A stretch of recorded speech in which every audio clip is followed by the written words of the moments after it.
Welcome to this deep dive. Look, we have a dense 13-part dossier sitting right here on the desk between us.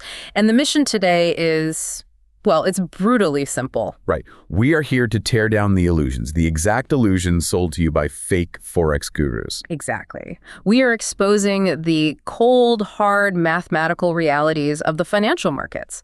So, if you tuned in looking for cheerful encouragement or a pat on the back, you are in the wrong place. Turn it off right now. Seriously. Yeah. We are market veterans. Between us, we have spent 35 years surviving the zero-sum trenches of institutional trading. 35 years, and we have seen what actually moves the needle. More importantly, we have seen exactly how retail traders are systematically led to the slaughterhouse. It is a machine. The retail FX industry is not a level playing field. It's a highly optimized extraction machine, meticulously designed to take your capital while feeding you a complete fantasy. You are sold this idea that with, a few weekend courses, a couple of trend lines, and a keen eye, you can somehow outsmart global financial institutions. Which is mathematically laughable. Our objective today is to walk you through the data in this dossier that completely dismantles this delusion. Slide by slide. Exactly.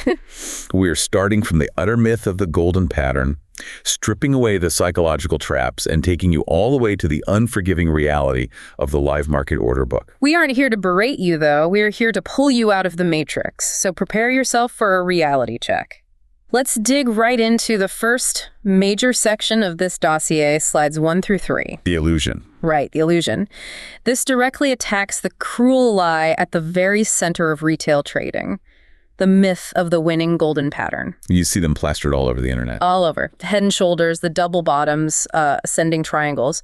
You are told by these online instructors that memorizing these geometric shapes on a chart gives you a permanent, reproducible statistical edge. And the core thesis of the data right here establishes the cold truth immediately. Fixed patterns with a permanent statistical edge simply do not exist. They mathematically cannot exist. Think about it. If a fixed pattern inherently carried a permanent 60% win rate, it would completely violate the basic laws of market efficiency. Look, in modern markets, you really have to understand who you are actually fighting. You are not trading against other humans sitting in a basement drawing lines on a screen. You are trading against apex predators. Apex predators. The dossier lays this out perfectly in slide 2 when looking at institutional volume. The market is entirely dominated by millisecond AI processing and high-frequency trading arbitrage. Let's unpack this. I really want the listener to grasp this. I have been in these trenches a long time, but even I find the sheer processing power disparity staggering. Break down this HFT arbitrage. People hear terms like algorithmic trading, but they don't grasp the physical reality of it. They think they can just get a faster internet connection and suddenly compete. Which is insane. It's tragic. For you listening, arbitrage in this context means these algorithms spot a pricing inefficiency across different exchanges and exploit it in microseconds. Microseconds. We are talking about institutions spending hundreds of millions of dollars to bore through actual mountains just to lay straight-line fiber optic cables. Why? To shave 3 milliseconds off their connection to the exchange servers. And meanwhile, a retail trader is looking at a lagging retail broker platform, taking seconds or even minutes to identify a so-called double bottom. Right. By the time that pattern is even halfway formed on your screen, an institutional AI has already mapped the order flow, anticipated the mass retail reaction, bought the asset, sold it back to you, and pocketed the difference. Human pattern recognition is entirely obsolete in this arena. You are bringing a plastic protractor to a drone strike. The moment a pattern becomes recognizable to the masses, the algorithms simply price it in.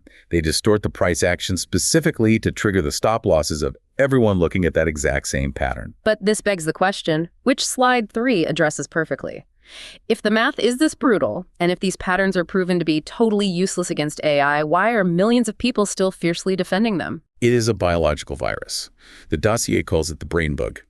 Confirmation bias. To understand why you still believe in these patterns, you have to look at the cruel math of the market structure itself. Fundamentally, over any arbitrary short-term window, the market is a 50-50 random walk. At any given moment, the price goes up or it goes down. It is effectively a coin flip. And this is exactly where human psychology betrays you. Because it is a 50-50 random walk, whatever geometric shape you choose to draw on your chart is going to quote-unquote work roughly half the time by sheer statistical accident. And when you win, your ego takes over. You attribute that success to your own supposed skill. You think, my analysis of that head and shoulders was flawless. I am a genius. You put that win on a pedestal, but when you lose, you discard that loss right into the mental trash bin. Oh, it's bad luck. Right, bad luck, or a fake out. Or you blame it on an unexpected economic news event. You remain completely blind to your own unfiltered confirmation bias. You remember the hits, and you bury the misses. The casino relies on this biological flaw to keep you sitting at the table, bleeding out from transaction fees and spreads while convincing yourself you possess an edge. Which brings us to slide 4, the blind spot. The delusion goes much deeper than just human psychology. We have to look at the structural blind spot that trips up 99% of novices. The fatal misunderstanding, the fundamental difference between trading stocks and trading Forex. This is where the slaughter really happens. People take the rules they learned in the stock market and they try to apply them to currencies. Break down the mechanics here because this distinction is absolute. The stock market is, by its very nature, a positive-sum game. It has an inherent upward escalator bias. An escalator bias. Right. Think about why the S&P 500 goes up over the long term. It is driven by fundamental macroeconomic forces.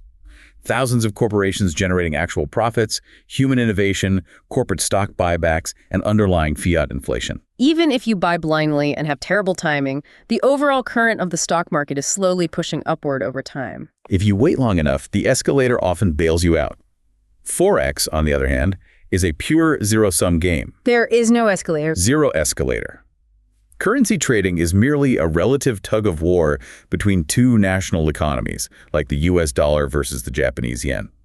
There is no inherent upward bias in a currency pair. A country's currency does not just infinitely go up forever relative to another. That would destroy their export economy. It oscillates. It ping-pongs back and forth. Because there is no underlying upward current, the traditional rules of engagement are completely invalid. Which brings us to slide 5. The dossier's ruthless roasting of Dow theory in Forex. Oh, this is a classic trap. Dow theory is the idea of looking for higher highs and higher lows to confirm a trend. In the equity world, it is treated like absolute gospel, but applying it to currencies. Applying a positive-sum theory to a zero-sum currency market is mathematically meaningless. In stocks, Dow theory looks like a brilliant analytical tool because of that underlying escalator bias we just discussed. You buy a dip, and the structural growth of the global economy eventually bails you out, making it look like your trend line was genius. But in Forex, without that escalator, you are just staring at random chaotic oscillations driven by central bank repositioning. As the dossier perfectly states, applying trendline theory to a zero-sum currency pair is literally mapping constellations in random static. Mapping constellations in random static. You are staring at the gray static on an old television set, waiting long enough until your brain tricks you into seeing a sailboat. It is absurd. So if we accept this reality that there is no upward bias, and that human pattern recognition is an illusion against AI, we have to look at slide 6. The ultimate question, can anyone, anywhere, win consistently in day trading or swing trading over long-term FX timeframes? The cold mathematical truth is no. Winning consistently in long-term FX timeframes is mathematically impossible. Think about the fundamental logic of zero-sum structure. For you to win massive amounts of wealth, someone else has to lose that exact same amount. If there were a reproducible long-term statistical edge that worked on daily or weekly charts, major hedge funds with unlimited capital, PhD quants, and supercomputers would simply leverage that edge to infinity. Big capital cannot suck infinite wealth out of a zero-sum game. If they could, a single mega fund would have already drained the global currency markets dry and bought the entire planet. The very fact that the market still exists and that no single entity has achieved infinite wealth in FX is the definitive proof that long-term timeframes do not contain a permanent exploitable edge. So slide 7. If the edge isn't in the days or the weeks, where does the actual edge lie? The data points to the microdistortion. The reality is that the only place an exploitable edge exists is strictly in extreme micro timeframes. We are talking about algorithmic scalping operating in windows of seconds to minutes. And here's where we must rely entirely on hard mathematics rather than gut feeling. The only statistical edge proven to survive in this environment is dictated by one thing. I want to enunciate this very clearly for the listener. The law of large numbers. Break that down. Why is the law of large numbers the only saving grace? Because true statistical validity does not come from a dozen lucky swing trades you took on a Tuesday. It only appears over thousands upon thousands of algorithmic latency micro-inefficiencies. You have to build a system that exploits the tiny, fleeting fractions of a second where the market pricing is inefficient across multiple liquidity providers. You are risking tiny amounts to make tiny amounts, relying on a law of large numbers to ensure that over 10,000 microtransactions, your 51% win rate generates a net profit after the brutal cost of spreads and broker fees. You are essentially trying to pick up pennies in front of a steamroller. But let's look at slide 8. Say listener is brilliant. They somehow build an algorithm that can exploit these micro distortions. They find the edge and they want to scale it up to make millions. They are going to smash right into a physical barrier, the liquidity wall. The physical limit of the micro edge. This encompasses two major market realities: market impact and slippage. In the extreme micro time frame, the order book, the actual list of available buyers and sellers at a specific price, is incredibly thin. The moment you try to scale up your capital and trade massive lot sizes to make serious money, your own massive orders begin to move the market against you. If you want to buy 1,000 lots, there might only be 10 lots available at your desired price. To fill the rest of your order, the algorithm has to reach higher and higher up the order book, paying worse and worse prices. The slippage alone instantly destroys the tiny fractional edge you found. You are trapped in a paradox. You can win at a micro level with tiny capital, but the physical architecture of the market explicitly prevents you from scaling it into massive wealth. And let us be brutally transparent about how the retail brokerage system defends itself against anyone trying to game this architecture. The rules of the casino are absolute. State the reality for them. If a retail trader attempts to use multiple brokers for millisecond latency arbitrage to mimic HFTs, the brokers will instantly freeze and ban their accounts. That is not a warning. That is a guarantee. Retail brokers often operate on a B-book model, which means they take the other side of your trades. They rely on you losing. If you actually start exploiting their latency feed to win consistently at a micro level, you become a liability. They will physically remove you from the system, void your profits under their terms of service, and shut down your terminal. You are playing in their house, and the house does not let card counters scale up. So let's recap the wreckage so far before we hit slide 9. Long-term trend trading is mathematically futile in a zero-sum environment. Short-term micro-trading hits a physical liquidity wall and an administrative brick wall where you simply get banned. Which naturally leads us to the massive billion-dollar industry built entirely around ignoring these structural facts. We are talking about the mentors and the fake gurus. Slides 9 through 11. This is the most predatory aspect of the entire ecosystem. The dossier completely dismantles the myth of the undefeated training program. These mentors sell you a course, claiming they have a reproducible system for consistent profits. It is a logical fallacy of the highest order. Apply basic market logic. If true reproducibility existed, if you could actually teach a novice a guaranteed winning formula in a zero-sum game, mega banks would not be hiring Ivy League quants. They would have simply created undefeated armies of novice retail traders by now. They wouldn't be dealing with the constant turnover, the blown prop firm accounts, and the risk management failures they actually face every single day. The mentor's an illusion. They're selling you a map to an oasis that fundamentally does not exist. But you might say, wait, I see the proof on my feed every day. Right, slide 10. You see a screenshot of a massive bank balance on a phone, a rented supercar, a flashy lifestyle. The dossier explicitly categorizes this as fake evidence. It is entirely manufactured. What you have to critically analyze is what they don't show you. Nobody on social media shows a statistically significant, multi-year, verified, third-party audited trade history. They cannot provide 5,000 tracked trades proving an edge across different market cycles. What you are actually looking at is pure survivorship bias. Out of millions of people blindly flipping coins in the market, someone is mathematically bound to hit heads 10 times in a row. These gurus are simply the lucky survivors standing on a mountain of blown accounts, loudly claiming their temporary streak of variance is a reproducible skill. They are frauds. Plain and simple. They monetize their lucky streak by selling you the secret to flipping heads. And yet millions of beginners pay exorbitant fees for their chat rooms and try to copy their techniques. Slide 11 introduces an incredible analogy here to highlight the absurdity of this behavior, the Lionel Messi analogy. It is the perfect way to frame the delusion. Think about why we study Lionel Messi. We study his footwork because his greatness is an objective, documented fact. He has official FIFA records, thousands of verified matches, global trophies, and decades of audited performance. You can watch the footage. You can verify the statistics against elite defenders. When a young football player studies Messi's mechanics, they are studying a proven reality. Conversely, what are FX beginners doing? You are blindly copying the kicking form of fake internet gurus who have absolutely zero official records and no proof they have ever scored a real goal in a professional match in their entire lives. You have no idea if the person you're emulating even trades real capital, or if they just run a demo account to generate screenshots. You are worshiping phantoms. You are practicing the swing mechanics of a ghost. Which logically leads us to the specific methods beginners use to practice these phantom techniques. Slides 12 and 13, the final data sections. Here, the dossier completely dismisses the most popular industry advice ever given to retail traders: historical backtesting. Backtesting is the act of scrolling back on your chart, applying your supposed strategy to historical, stopped data, and seeing if it quote-unquote would have worked. The industry treats backtesting like the holy grail of preparation, but the dossier tears it to shreds. Comparing backtesting to live trading is like comparing an empty practice field to playing in the Super Bowl. Backtesting on stopped.